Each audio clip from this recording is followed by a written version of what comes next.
You are listening to KSG Podcast. This is a short, crisp, concise, exam oriented, edited editorial for civil services aspirants. In this podcast, we are going to talk about what is general consent for CBI. Source for the content is Deepthi Mantiwari's article for the Indian Express.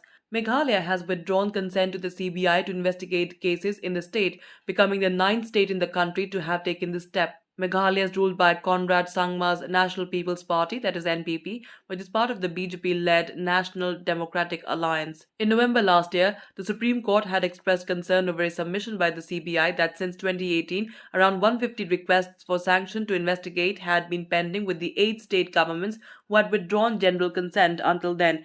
It is not a desirable position, a bench led by Justice S.K. Cole had observed and referred the matter to Chief Justice of India N.V. Ramana. Now, what is general consent? The CBI is governed by the Delhi Special Police Establishment Act 1946 and it must mandatorily obtain the consent of the state government concerned before beginning to investigate a crime in a state. Section 6 of the DSPE Act says nothing contained in Section 5 shall be deemed to enable any member of the Delhi Special Police Establishment to exercise powers and jurisdiction in any area in a state, not being a union territory or railway area, without the consent of the government of that state. The CBI's position is, in this respect, different from that of the National Investigation Agency, that is NIA, which is governed by the NIA Act 2008 and has jurisdiction across the country. The consent of the state government to the CBI can be either case specific or general. Now, general consent is normally given by states to help the CBI in seamless investigation of cases of corruption against central government employees in their states.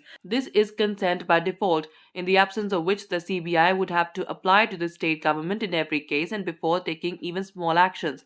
Now, which states have withdrawn consent and why? Traditionally, almost all states have given CBI general consent. However, since 2015 onward, several states have begun to act differently. Before Meghalaya's action on 4th of March 2022, 8 other states had withdrawn consent to the CBI: Maharashtra, Punjab, Rajasthan, West Bengal, Jharkhand, Chhattisgarh, Kerala, and Mizoram. All these states, except Mizoram and Meghalaya, are ruled by the anti BJP opposition. The first state to withdraw consent was Mizoram in 2015. The state was ruled by the Congress at the time, and Lal Thanhawala was chief minister. In 2018, the Mizo National Front, that is MNF, under Zoramthanga came to power. However, even though the MNF is an NDA ally, consent to the CBI was not restored. In November 2018, the West Bengal government, led by Mamata Banerjee, withdrew the general consent that had been accorded to the CBI by the previous left government back in 1989.